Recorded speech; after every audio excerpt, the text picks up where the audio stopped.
As a historian मेरे को निष्पक्ष होना है जी। I have to go by what the evidence says and if there is a case where it can be shown कि भी मस्जिद के ऊपर मंदिर बनाई गई है, I will be the first person to say surrender it. सफेद चमड़ी के आदमी के ऊपर, कंधे के ऊपर ये बोझ है कि उसको संस्कृति फैलानी है इन गवारों के बीच में। The white man's burden. उसका नतीजा हम आज भी हाँ, भुगत रहे हैं। अब देखिए आप अपना जुडिशियल सिस्टम देखिए कि लाखों लोगों के बैकलॉग है केसेस। 30-30, 40-40 साल कोर्ट्स में लोग वेट करते हैं कि भाई हमारा केस की सुनवाई होती नहीं है। ये ब्रिटिश की देन है। या ब्रिटिश की देन है। आज के पॉडकास्ट की गेस्ट मीनाक्षी जैन बहुत ज़्यादा रिक्वेस्टेड गेस्ट है और हमारे देश में आज के ज़माने में ये बहुत ज़्यादा रिस्पेक्टेड प्रोफेशनल है। एक पॉलिटिकल साइंटिस्ट है, हिस्टोरियन है। आज का पॉडकास्ट कुछ लोगों को थोड़ा सा ऑफेंसिव लगेगा, थोड़ा सा स्ट्रेट फॉरवर्ड लगेगा, थोड़ा सा कॉन्ट्रोवर्शियल लगेगा। एज अ पॉडकास्टर मैंने पूरी कोशिश की है to give a centrist point of view, ना ही एक right wing point of view, ना ही एक left wing point of view. मैंने सच जानने की कोशिश करी है। आई होप आपको आज का पॉडकास्ट जबरदस्त लगे, क्योंकि इस इंसान के साथ बात करना ही एक एक्सपीरियंस है। And I am sure Meenakshi Jain जल्दी इस पॉडकास्ट पर लौट के आएंगी। पर अभी के लिए enjoy this very intense episode of the Ranveer show.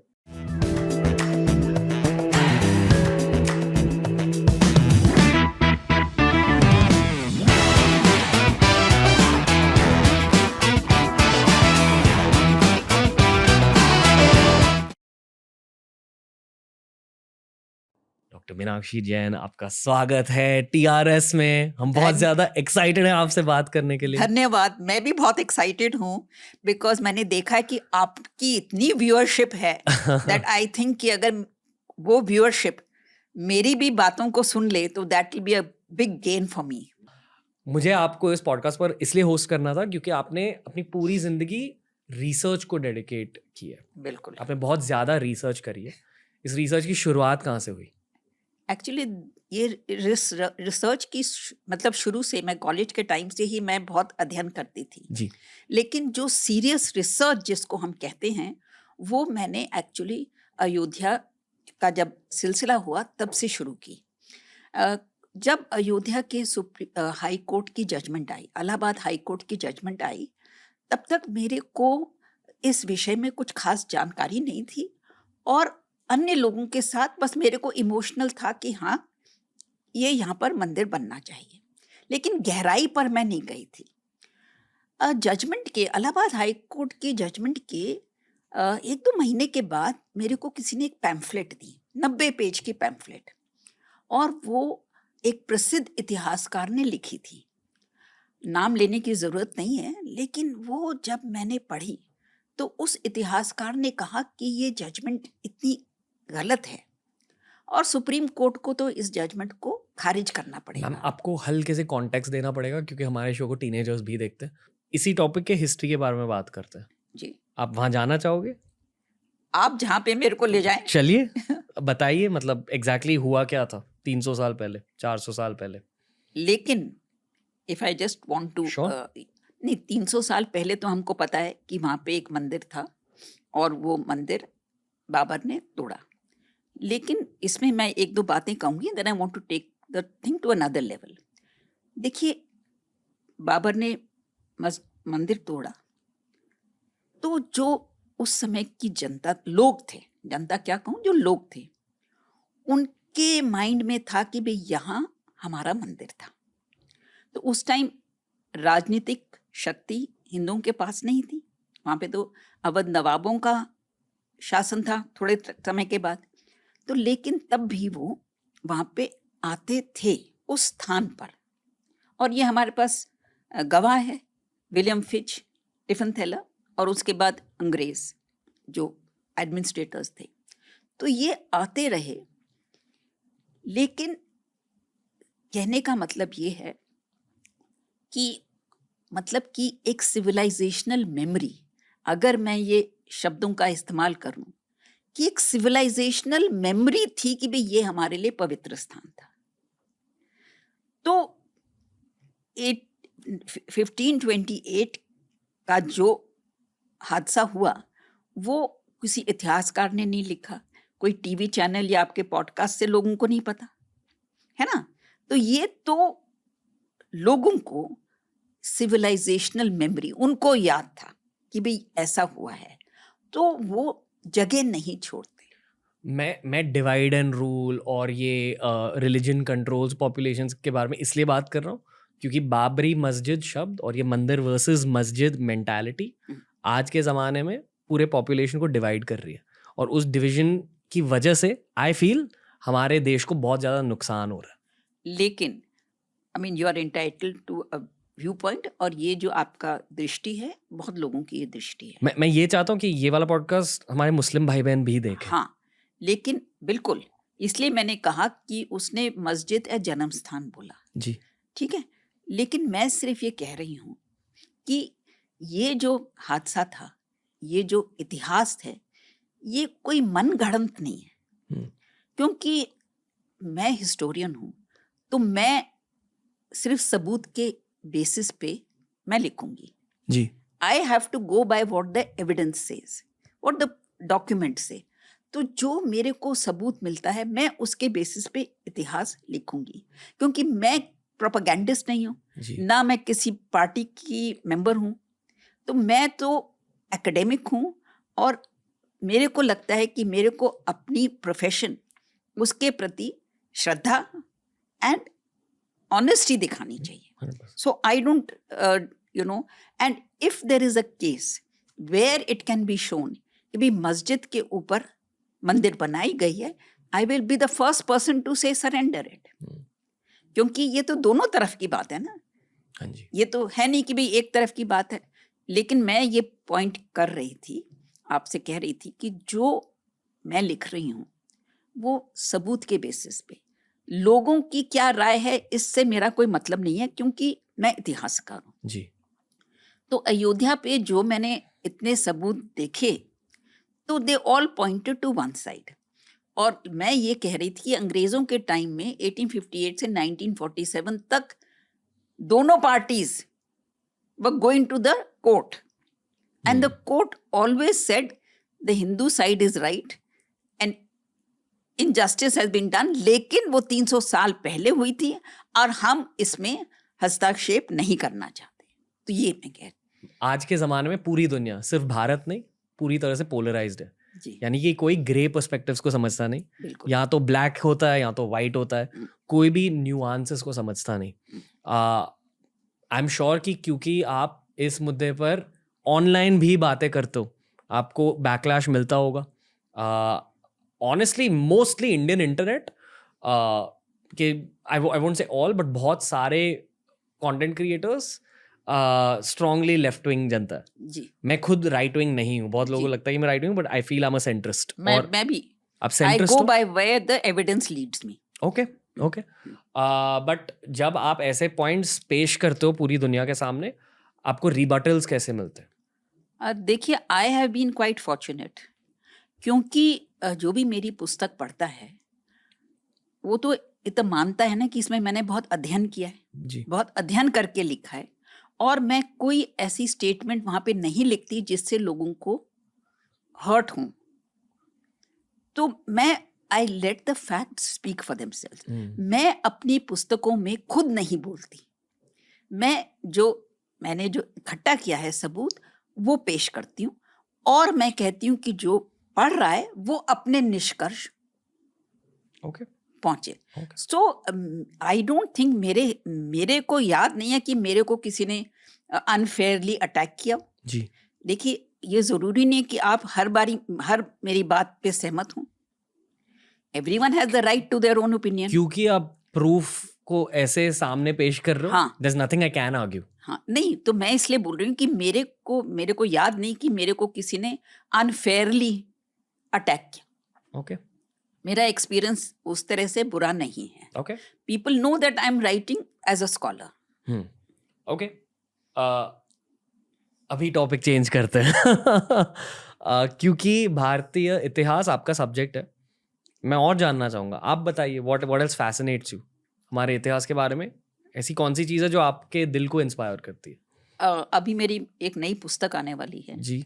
और अभी मैं उसके बारे में ज़्यादा नहीं बोल रही हूँ, क्योंकि पब्लिशर ने कहा टाइटल मत बोलना, क्योंकि title is very very interesting. Okay लेकिन वो जो एक सिविलाइजेशनल जर्नी है जी, वो जब मेरे को पढ़ने का मौका मिला, उसके बारे में सोचने का मौका मिला, it made me humble that क्या हमारे पूर्वज इतने, उनके बड़े दिल थे, इतने बड़े ख्याल थे, उनके मुकाबले में तो हम कुछ नहीं हैं, और हम उनके मुकाबले में इतने छोटे कैसे हुए और क्यों हुए?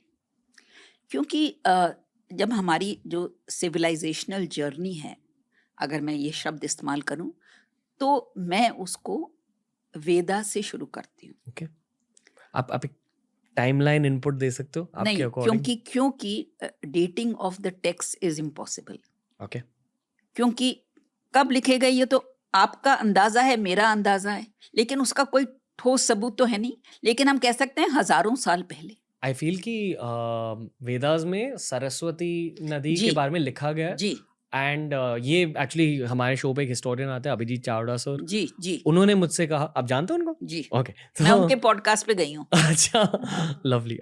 तो चावड़ा सर कहते हैं कि क्योंकि सरस्वती नदी की मेंशन हुई है, आई फील कि आई थिंक आर्कियोलॉजिकल रिकॉर्ड्स के अकॉर्डिंग इट्स सेड कि सरस्वती नदी वेंट अंडरग्राउंड अराउंड 8000 BC। अब उसमें मतलब इट वेंट अंडरग्राउंड, इस पे तो कोई दो राय नहीं है, बिकॉज इट डिसअपियर्ड। वो रिवर बेसिन हाँ, अभी भी तो दिख लेकिन सकता है। उसमें डेटिंग के बारे में इतिहासकारों में मतभेद है। ओके लेकिन क्योंकि मेरे को इस कंट्रोवर्सी के बारे में पता है, लेकिन मैंने इस पे खुद अध्ययन नहीं किया, तो मैं डेट नहीं श्योर दे पाऊंगी। तो ये जो संस्कृति थी, जो वेदास में थी, तो ये जो वेदास लिखे गए, ये पूरे भारत को नहीं जानते थे, जी ये सिर्फ नॉर्थ वेस्टर्न एरिया को जानते थे। जब वेदास जो लिखे गए तो पूरे भारत को नहीं जानते थे, पंजाब, नॉर्थ वेस्टर्न इंडिया, यानी कि वहां लिखे गए थे। वहां का जिक्र करते हैं, ओके वहां की नदियां, वहां के रिवर्स, एटसेट्रा एटसेट्रा। और वो उस इलाके के बारे में बहुत श्रद्धा से, उन नदियों के बारे में कि हम उन नदियों के कितने कृतज्ञ हैं, homage to those images. And then we come, or I will come to develop this point later, but I want to tell you Atharvaveda. Atharvaveda का हमने सुना है। अथर्ववेद में एक सुक्ता है, उसको बोलते हैं पृथ्वी सुक्ता, और इतिहासकारों का कहना है, मेरा कहना नहीं है, 63 स्टैंजास हैं उसमें, कितनी बड़ी पोएम है, और वो उसको कहते हैं first national song of the world. Can you imagine? तो वो मतलब कि जो भी लिख रहा है वो उस देश, उस भूमि के बारे में कितना, he is so full of respect. He saying कि इस भूमि ने हमको नर्चर किया है, इस भूमि की क्या क्या विशेषताएं हैं, ये सबको अपनाती है, ये सबको अपना संतान मानती है, ये सौतेली माँ ये सौतेली माँ नहीं है, जो भी यहाँ पे आता है उसकी परवर, मतलब सच ब्यूटीफुल सेंटेंसेस। तो हम देखते हैं कि वेदास में और ब्राह्मणास में और बाद में नॉर्थ वेस्ट इंडिया, पंजाब से ये कैसे जाती है ईस्ट, जाती है साउथ, और ये पूरे भारत को ये मतलब इट बिकम्स फेमिलियर। कहते हैं इतिहासकार कि 500 ईसा पूर्व, कितने साल हो गए? 7000 नहीं 500 ईसा पूर्व तक पूरे भारत की ज्योग्राफी के बारे में इस संस्कृति के निर्माताओं को पूरा ज्ञान हो गया था। मतलब कैसे जा रहे हैं ऑन फुट। तो 500 BC तक वो पूरा इनको भारत का ज्ञान हो गया था, ये इसका ज्योग्राफी है, ये इसकी। और अगर मैं एक बहुत इंटरेस्टिंग वाक्य बता सकूं आपके दर्शकों को, अलेक्जेंडर, आपने सुना है अलेक्जेंडर, सब जानते हैं। तो उन्होंने दुनिया को कॉन्कर करने के लिए निकले थे, और वो भारत तट पर आए, और टैक्शिला गए और फिर पोरस के साथ लड़ाई के बारे में हम सबको पता है। तब लेकिन अब प्रश्न ये उठता है, ये बहुत इंटरेस्टिंग बात है, अलेक्जेंडर आगे क्यों नहीं बढ़े, वहां से वो पीछे क्यों गए? क्योंकि उनको लगा कि मैं आई एम लॉस्ट। उन्होंने सोचा कि वो नाइल तक पहुंचेंगे और फिर मुड़ के वापस चले जाएंगे। लेकिन जब उन्होंने देखा ये तो मेरे को गलत रास्ता हो गया, there is no Nile, I will not go back, तो उन्होंने भारत के वहाँ पे जो लोग थे उनको कहा आप इसका मेरे को डिस्क्रिप्शन दीजिए इस भूमि का। और उन लोगों ने अलेक्जेंडर को जो अपनी भूमि का डिस्क्रिप्शन दिया, नॉर्थ से इधर तक इतनी माइल, ईस्ट इधर तक इतनी, इधर तक इतनी, इधर तक इतनी। तो अलेक्जेंडर आए थे अपने साथ इतिहासकार लेकर। तो भारतीय लोगों ने, मतलब भारतीय मतलब people of the sub continent, उन्होंने जो उनको बताया वो अलेक्जेंडर के साथ जो इतिहासकार आए थे उन्होंने उसको लिखा। वो उनके इतिहास में अभी भी हमारे को मिलता है, क्योंकि उनका इतिहास तो हमको मिलता है। तो आप इमेजिन करिए, अलेक्जेंडर कनिंघम ब्रिटिश पीरियड में एक बहुत इम्पोर्टेंट ASI के डायरेक्टर जनरल थे। जब उन्होंने ये पढ़ा तब उन्होंने नापा और उन्होंने कहा हैरान हूं मैं कि 2000 साल पहले यहाँ के लोगों को अपने इस इलाके के बारे में इतनी जानकारी थी। So you know there is so much to learn, it is so beautiful. एक आप एंशिएंट पीरियड के जो लॉ गिवर्स हैं उनके बारे में हम पढ़ें, जो धर्मशास्त्र लिखे उनके बारे में पढ़ें, मतलब एवरीथिंग शोज यू कि हमारा दिल कितना बड़ा था, हम लोग, हमारी थिंकिंग कितनी विशाल थी।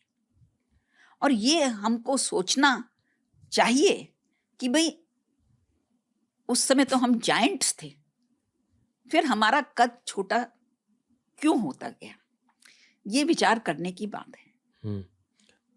मैं ये पूछना चाहूँगा कि क्यों, क्योंकि ये सवाल मैंने बहुत सारे हिस्टोरियंस को पूछा कि हम सोने की चिड़िया थे और उस बात को लेकर हर भारतीय के दिल में गर्व है, पर कुछ वजह होगी जिसकी वजह से, एज इन वजह के पीछे वजह, कि हमारा I don't want to call it downfall, पर ये इन्वेजन शुरू हुए कैसे? इसके बारे में मैं एक दो चीज़ें कहना चाहूँगी आपके दर्शकों को। Sure. जानना ज़रूरी है कि मध्यकाल से पहले भी भारत में बहुत विदेशी आक्रमण हुए और नॉर्थ वेस्टर्न इंडिया में बहुत विदेशी वंशों का राज रहा।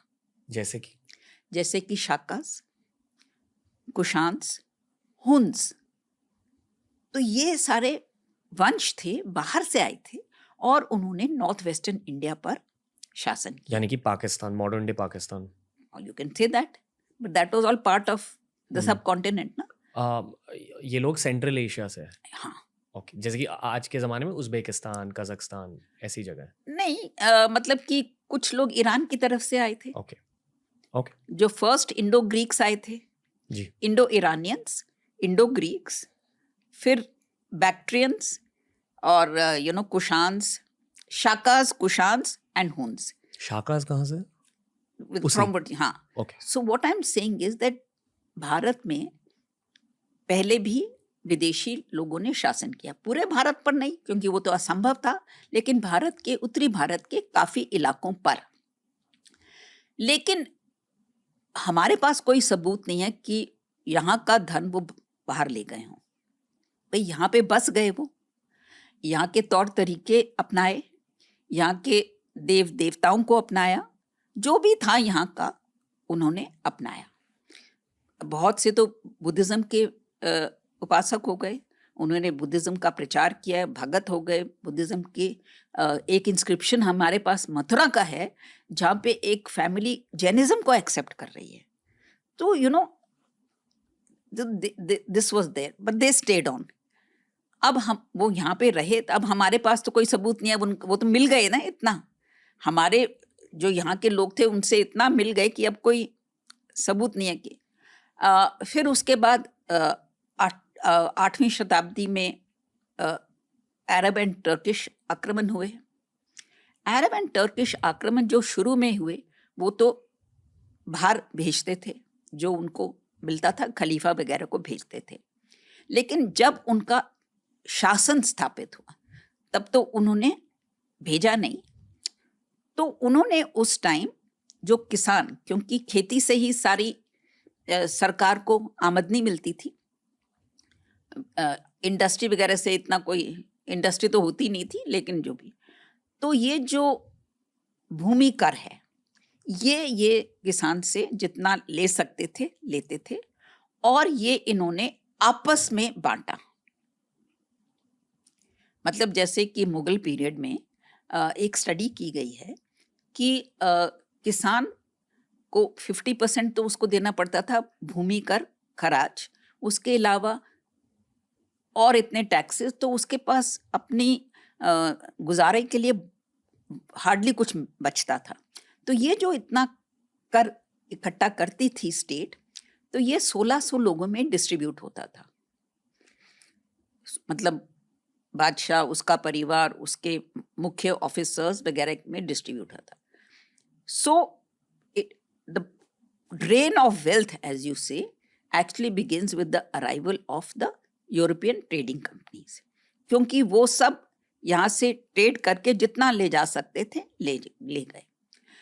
एक हिस्टोरियन हैं उत्साह पटनायक, वो अब विदेश में हैं। उन्होंने एक अंदाज़ा लगाया है, अंदाज़ा मतलब कि सिस्टमैटिक स्टडी किया है कि ईस्ट इंडिया कंपनी के टाइम से भारत का कितना वेल्थ बाहर गया, वो कैसे ले गए, और उनकी जो फिगर है वो तो इट इज़ माइंड बॉगलिंग कि भाई कुछ बचा ही नहीं। So when we talk about सोने की चिड़िया, we have to keep in mind various phases, क्योंकि एंशिएंट पीरियड में जो डायनेस्टीज बाहर से आई वो तो कहीं गई नहीं। मिडीवल पीरियड में अरब्स और टर्क्स जब वो आक्रमण कर रहे थे तब वो ले जाते थे, लेकिन जब उनका स्टेट बन गया, जब उन्होंने शासन शुरू किया, तब उनका जो फोकस था वो जितना निचोड़ सकते हैं, लेकिन वो उन्होंने अपने ऊपर और अपने परिवारों को और अपने सपोर्टर्स के बीच में बांटा। जो अगेन भारत से ले गया वो अंग्रेज़ों के टाइम से है। और मैं आपके दर्शकों को ज़रूर कहूँगी कि उत्साह पटनायक की जो फिगर्स हैं वो नेट पे अवेलेबल हैं, वो दंग रह जाएंगे कि इतना पैसा भारत से गया। आपने कहा कि अलग अलग फेजेस में पैसा गया, आप उन फेजेस के बारे में कुछ कह नहीं, सकते? फेजेस में मैंने नहीं कहा पैसा गया, मैंने कहा जो बाहर गया that is only with the coming of the European trading companies. उस कहानी को आप सुना सकते हो कि टाइमलाइन के अकॉर्डिंग क्या हुआ?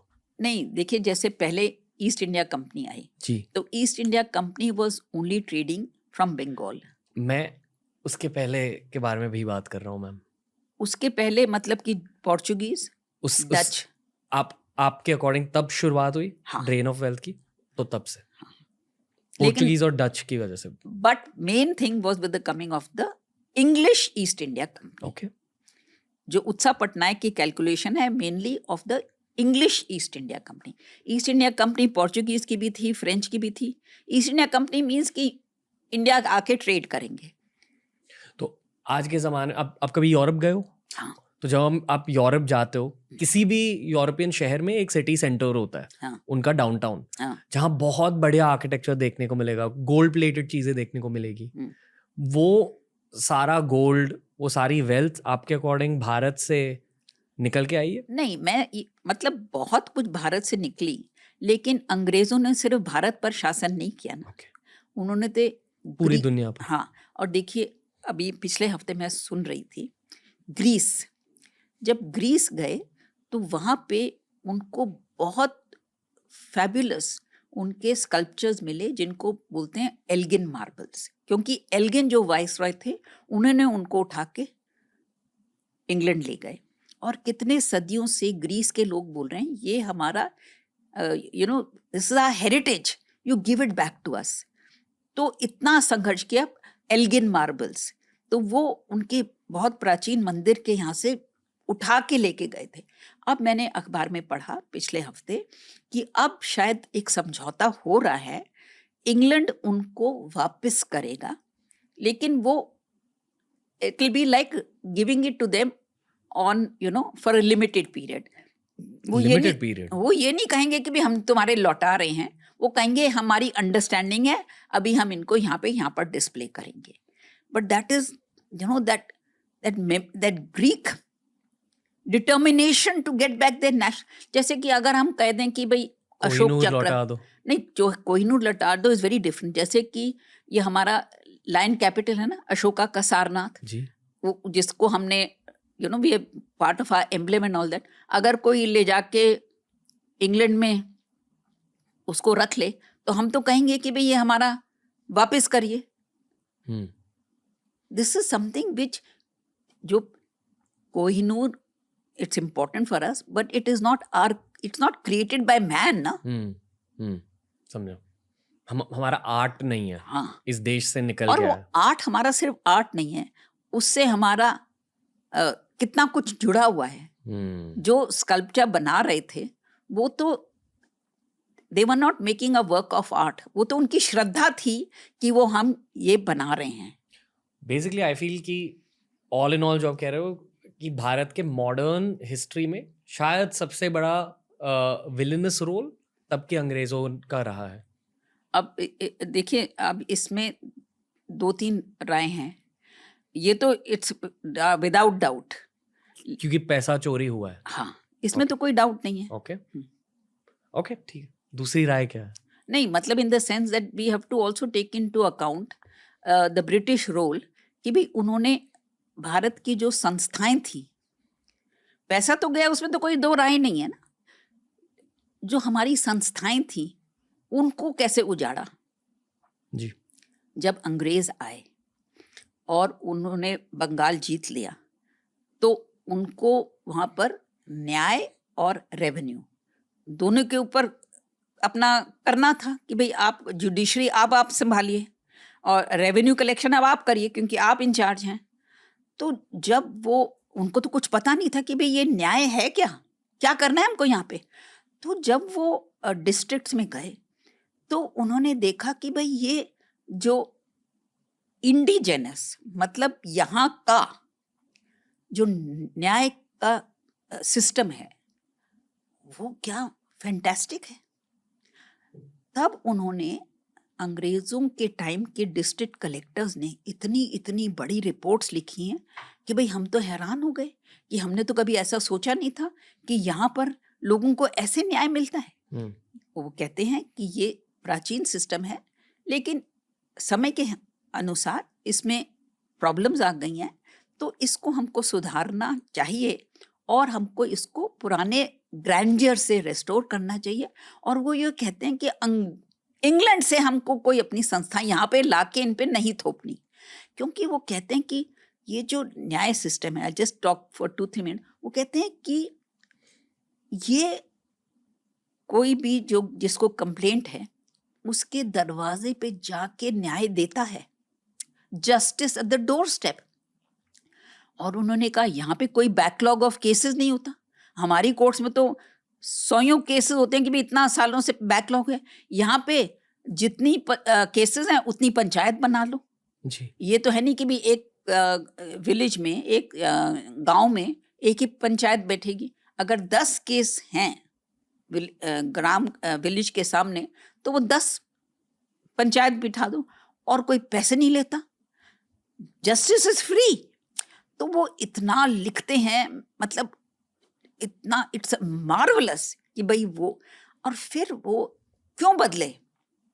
तो जब वो पूरे भारत में उनका राज स्थापित हो गया तब उन्होंने कहा भाई अगर हम बोलते जाएं कि भाई हिंदुस्तान में इतना बढ़िया है तो लोग कहेंगे भाई तुम वहां पे क्या कर रहे हो, अगर इतना बढ़िया तो तुम यहाँ पे क्या कर रहे हो। तो इसलिए उन्होंने कहा कि हमको बोलना है कि यहाँ पे बढ़िया नहीं है, तो वाइट मैन्स बर्डन, हम तो यहाँ पे सिविलाइज करने आए हैं इनको। वाइट मैन्स बर्डन मतलब क्या? मतलब कि हमारा ये, हम ये क्या बोलते हैं, ये बोझ है कि हम यहाँ पे इन गवारों को सभ्यता और संस्कृति देने आए हैं। पहले बोलते थे हमको कुछ यहाँ पे देना ही नहीं है क्योंकि इनके पास सब कुछ है। अब जब पूरे भारत पर अपना कंट्रोल हो गया तो लोग नहीं बोलेंगे कि अगर कंट्रोल है तुम क्यों आए हो, तुम जाओ भाई, सब कुछ इतना बढ़िया था यहाँ पे। तब ये थ्योरी कि सफेद चमड़ी के आदमी के ऊपर, कंधे के ऊपर ये बोझ है कि उसको संस्कृति फैलानी है इन गवारों के बीच में, द वाइट मैन्स बर्डन, ये तो इन्वेंट किया गया ना। और उसका नतीजा हम आज भी हाँ, भुगत रहे हैं। अब देखिए आप अपना जुडिशियल सिस्टम देखिए कि लाखों लोगों के बैकलॉग है केसेस, 30-30, 40-40 साल कोर्ट्स में लोग वेट करते हैं कि भाई हमारा केस की सुनवाई होती नहीं है। ये ब्रिटिश की देन है। या ब्रिटिश की देन है। आपको लगता है इन सारी चीजों में बदलाव आएंगे? इट्स वेरी डिफिकल्ट, बहुत मुश्किल है क्योंकि अब वो सिस्टम इतना एस्टैब्लिश हो गया ना, इंट्रेंच हो गया। पर अगर बदलाव होने हैं तो कैसे होंगे वो मैं कह नहीं सकती, लेकिन आप ये सुनते होंगे बीच बीच में कि भाई पंचायत सिस्टम को तो वापस लाइए। ओके, गांव में तो पंचायत सिस्टम ला सकते हैं ना, लेकिन होगा नहीं होगा। अब गांव भी वैसे नहीं रहे। आई फील कि कोई भी इन चीजों को क्वेश्चन नहीं करता। हाँ। अब जैसे सिस्टम होते आ रहा है अब उसी वो को एक्सेप्ट कर देते और हैं। वेस्टेड इंटरेस्ट हो जाता है, इजंट इट? इसलिए हर्ड मेंटालिटी की मेंटालिटी को तोड़ना बहुत जरूरी है। हाँ, out of the box thinking, ऐसी हाँ, सारी चीजों का हाँ, वक्त आ चुका है। बिल्कुल। I have big hopes from Gen Z, जो अगली जनरेशन है, बॉर्न आफ्टर 1998, यस। और जेन अल्फा बॉर्न आफ्टर 2005। हाँ। उनकी सोच बहुत हटके होती है। एक्चुअली जो मेरे को उनके बारे में बहुत तो उम्मीद है जी, कि एक तो वो मोस्टली उन्होंने इतिहासकारों से नहीं पढ़ा, तो उन्होंने अपनी खोज की है। उदाहरण, छत्रपति शिवाजी महाराज के बारे में कितनी रुचि है लोगों में, तो कितना वो इन्वेस्टिगेशन कर रहे हैं, और वो so that is they are discovering their old roots. तो ये जो यंग जनरेशन, जैसे आपने कहा, ये young generation they don't have to be historian. जरूरी नहीं है कि आप इतिहासकार ही बनो, लेकिन क्योंकि उनका माइंड खुला है and they are curious, so they are starting their own discovery, and that is very hopeful for us. Ma'am, आपसे बहुत सारी चीजों के बारे में बातें करनी है। I literally feel we have just scratched the surface. या आई फील सो टू। पर क्योंकि आज हमें ज्यादा वक्त नहीं है इस रिकॉर्डिंग के लिए, हाँ। 2 आखिरी सवाल है। पहला सवाल एक बहुत ही हॉट इंटरनेट टॉपिक है, आर्यन इन्वेजन थियरी। आप इसके बारे में कुछ बात करना चाहोगे? ये ना, इट इज ऑल सेटल्ड। ये एक मुद्दा उठाया गया था, बनाया गया था, क्यों, इसका उद्देश्य क्या था? मैं पोस्ट इंडिपेंडेंस के बारे में बात कर रही हूँ, अंग्रेजों के टाइम की बात नहीं कर रही। पोस्ट इंडिपेंडेंस एक ग्रुप ऑफ हिस्टोरियंस, अब आप कहेंगे सब कुछ आप एक ग्रुप ऑफ हिस्टोरियंस पे ब्लेम कर रही हैं, लेकिन नहीं। उनको ये था, ये कहना चाहते थे, साबित करना चाहते थे कि मध्यकाल में अगर कोई बाहर से आया तो आपको आपत्ति नहीं होनी चाहिए, क्योंकि आपकी सारी संस्कृति, सभ्यता शुरू होती है जब पहले आक्रमण हुए आर्यंस के। तो लेकिन इस पे जो बहुत बड़े विद्वान हैं, जैसे बीबी लाल, कॉनरेड एल्स्ट और इतने लोगों के नाम मैं दे सकती हूँ, जिन्होंने कहा है कि आर्यन इन्वेजन का कोई ठोस सबूत नहीं है। अगर आक्रमण होता है तो उसका कोई सबूत होना चाहिए। और उन्होंने इतनी कन्विक्शन से, इतने फैक्ट से अपनी पेश की है बात, कि जो आर्यन इन्वेजन का दावा लेते थे पहले, अब वो कहते हैं कि हम गलत थे। आर्यन इन्वेजन नहीं हुआ, माइग्रेशन हुआ। इन्वेजन और माइग्रेशन में तो बहुत फर्क है। तो और माइग्रेशन हो तो कितने लोगों का हुआ? तो उस मतलब जिन्होंने इस बात को पॉपुलराइज किया था, अब वो भी पीछे हट रहे हैं। और जो सबूत बीबी लाल की आप किताबें पढ़िए, there is no scope left for any doubt on this. It is now a settled matter. कि ये हुआ नहीं था। नहीं था। ओके। अच्छा, और जो आर्कियोलॉजिस्ट हैं उनका इसमें बहुत बड़ा देन है, क्योंकि वो कहते हैं कि इंडस वैली जो सिविलाइजेशन थी, उस टाइम से जब सिविलाइजेशन आगे बढ़ती है, there is total continuity, there is no break in the civilisation. जब सरस्वती, आपने सरस्वती नदी का जिक्र किया था, तो जब सरस्वती नदी सूख जाती है तो वो गैंजेटिक बेल्ट में वो लोग रीलोकेट करते हैं. यानी कि आज के मॉडर्न डे जो यूपी बिहार में लोग हैं, तो वो कहते हैं कि कोई ब्रेक नहीं है. ये नहीं कि भाई ये सिविलाइजेशन खत्म हुई क्योंकि आक्रमण हुआ.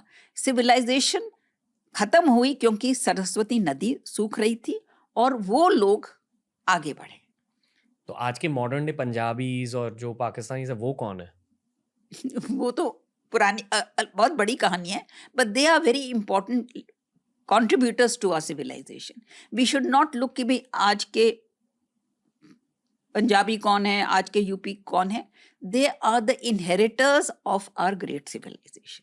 ओके, जैसे मैं पंजाबी हूँ, हाँ, पर क्या मैं ओरिजिनली पंजाबी हूँ? it doesn't matter, क्योंकि क्या है कि आप पंजाबी हैं तो, लेकिन आप पंजाब से टोटली रूटेड हैं. आपको पंजाब के पहले की कोई मेमोरी नहीं है जी. आप ये नहीं कहते कि मैं उज़्बेकिस्तान से आया हूँ या मैं रूस से आया था. नहीं, आप पंजाब से हैं, तो आपका पंजाब की भूमि से पूरा लगाव है. क्योंकि we just scratch the surface ma'am, आप और क्या कहना चाहोगे भारतीय यूथ को? क्योंकि बहुत सारे भारतीय यूथ ये पॉडकास्ट हिस्ट्री को सीखने के लिए देखते, तो आप उनसे क्या कहना चाहोगे? मैं उनसे क्या कहूँ, क्योंकि मैं खुद इतिहास सीख रही हूँ.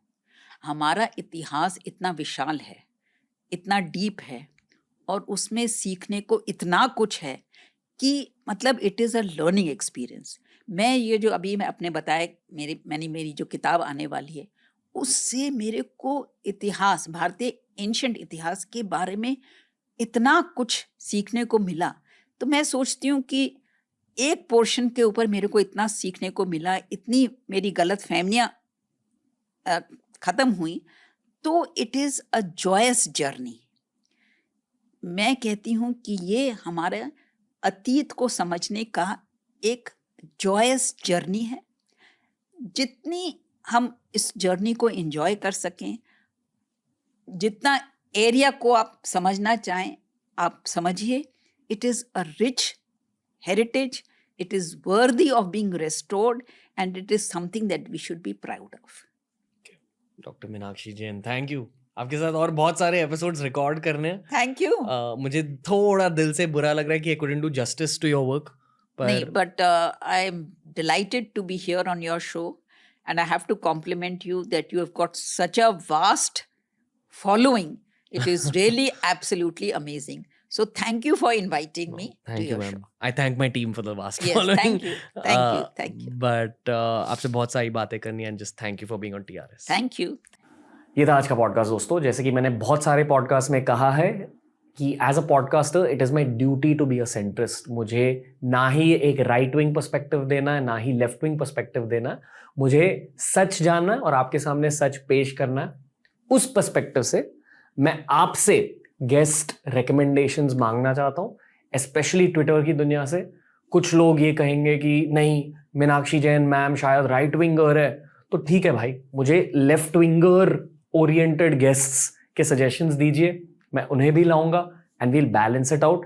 क्योंकि यही है लॉन्ग टर्म पॉडकास्टिंग का फायदा. न्यूज़ आजकल थोड़ी सी बायस्ड होती है, ये हम सब जानते हैं. अगर हमें नेशनल नैरेटिव्स को अनबायस्ड करना है तो फिर हर तरह के नैरेटिव्स जानने की ज़रूरत होती है. बट इस एपिसोड को लेकर मुझे ये बताइए कि मीनाक्षी जैन के साथ और किन टॉपिक्स के बारे में हमें बात करना चाहिए, क्योंकि she will definitely be returning to TRS.